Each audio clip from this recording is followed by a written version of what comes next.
Hi everybody, it's Sue from slowideas.com. Welcome back to my YouTube channel. We're going to take a look at the things I sewed in May and the things I'm going to sew in June.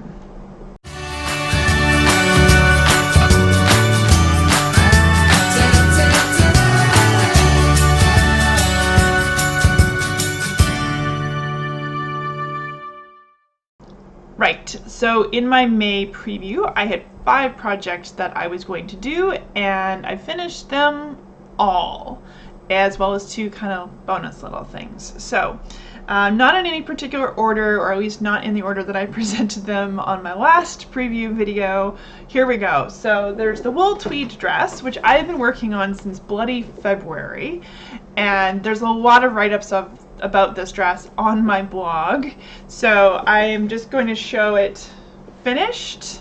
I am not going to model it. I have a few photos on the blog of me wearing it in my kitchen the night that I finished it, and I haven't actually worn it out anywhere because pandemic, there's nowhere to wear it. But all in all, from a sewing perspective, this is a technically excellent dress. It is not perfect by any stretch of the imagination, but in terms of the pattern matching and the piping, I will acknowledge I did a damn fine job.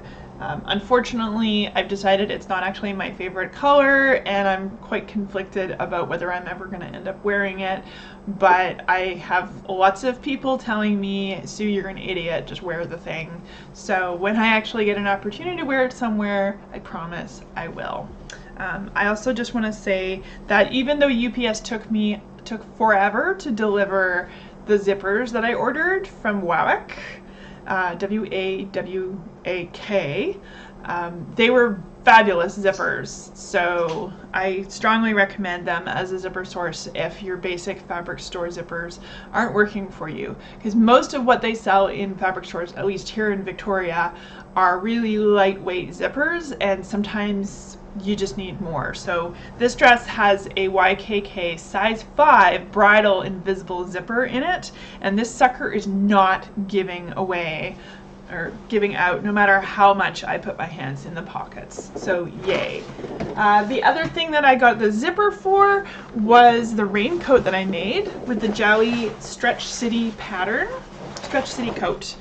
This has lots of rufflies to it, so sound will be a little interesting. It is fluffy on the inside and it's nylon on the outside. This is a very warm raincoat, I've discovered, as I just tried to wear it a little bit.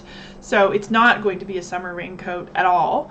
It's going to be a early spring and late fall raincoat. It's quite warm. I may end up adding some grommets under the arms just for a bit of ventilation.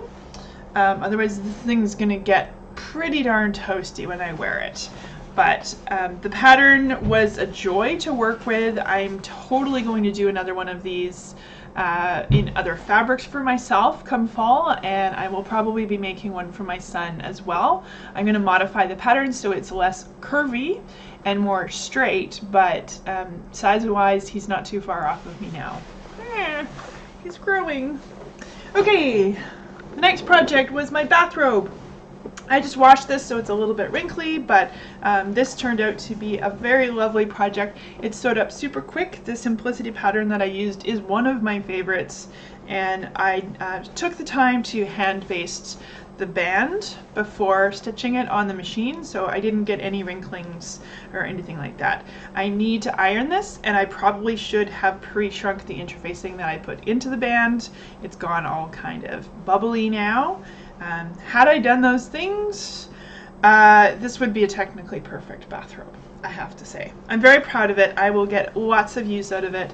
I love the color. I love the fact that I added patch pockets. I don't really like inseam pockets for bathrobes because things fall out of them, but I added patch pockets that fit my cell phone perfectly. So when I'm walking around the house carrying my cup of tea, I can also have my cell phone with me and not worry about dropping it. So that is just a lovely thing to have for the summertime. Bathrobe, dress, raincoat, bra. Where did the bra go? Here we go. So this is my second round of making the classic Pinup Girls bra by Beverly Johnson. I'm still using this absolutely hideous turquoise fabric. I love the color blue. I do not love this color blue. It feels like hospital fabric. But it's good to learn on, and this time I learned how to attach a little bit of lace. Unfortunately, I didn't buy enough lace. I was actually intending to cover the lower cup, but I just had enough to do this. So I am remedying that with a very large lace order being placed with the Bra Makers Supply Shop in Hamilton, Ontario, which will probably arrive sometime through the middle of June, and then I will have all of the fun with all of the lace. So this fits fairly well, definitely does the job of a bra. Unfortunately, I have made the wrong size for the band. It's too big, so it's not quite as snug and supportive as I would like it to be.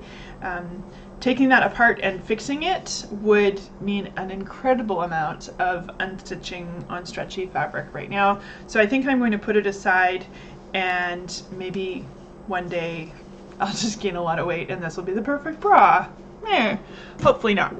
Okay, then the last thing I was going to do was some activewear with my Raspberry Athletic knit, and I ended up finding two patterns that rocked. So I was thinking I might do like a sports bra type thing, but I've done a couple of sports bras lately, and I didn't want something sports bra. I'm getting a lot of sports bra.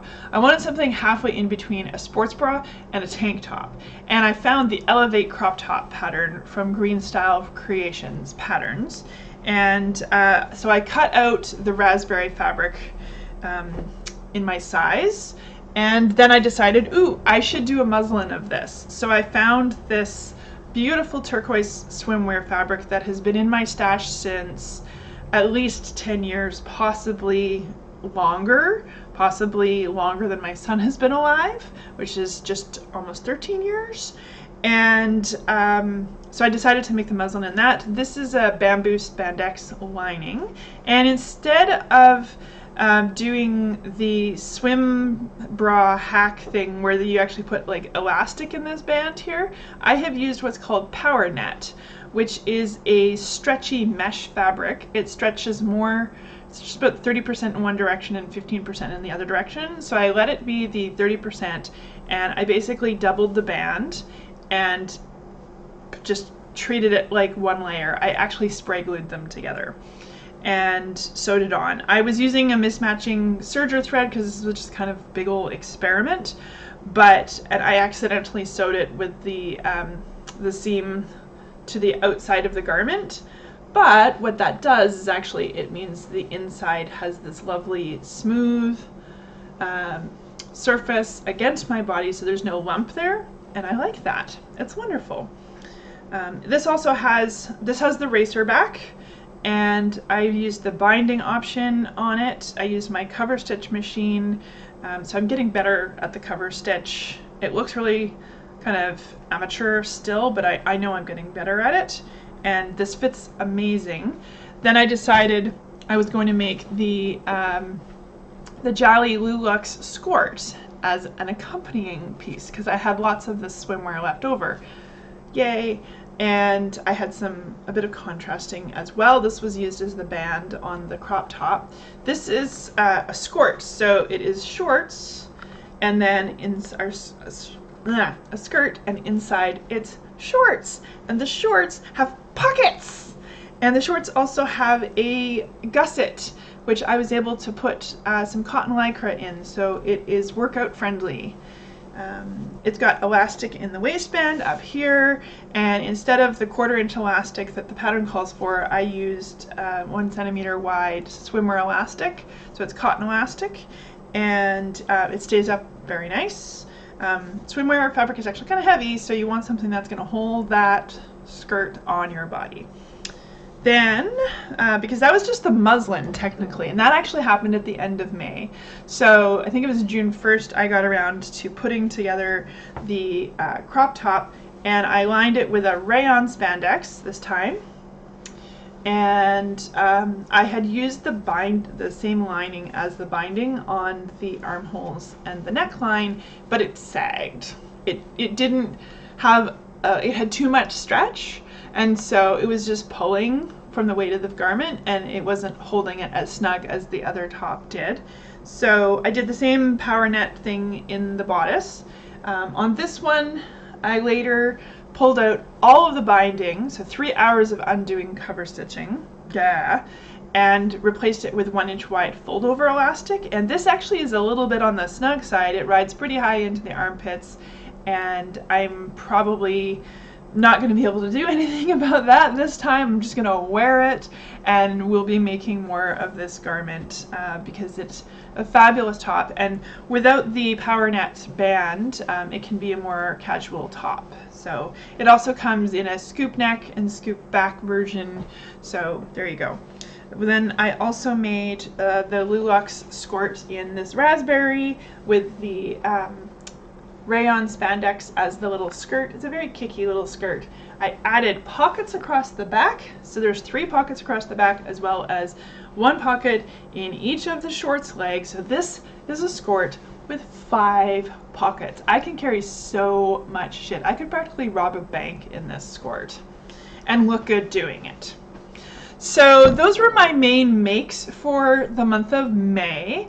The other thing I learned how to do was turn a scoop neck t-shirt into a V-neck, thanks to a YouTube tutorial I randomly came across. And so I've done that with some of my fitted t-shirts that are store-bought, and now I'm kind of going through all of my sort of souvenir t-shirts that are round neck and turning them into V-necks, because I hate round neck t-shirts and I love V-neck t-shirts. So there we go.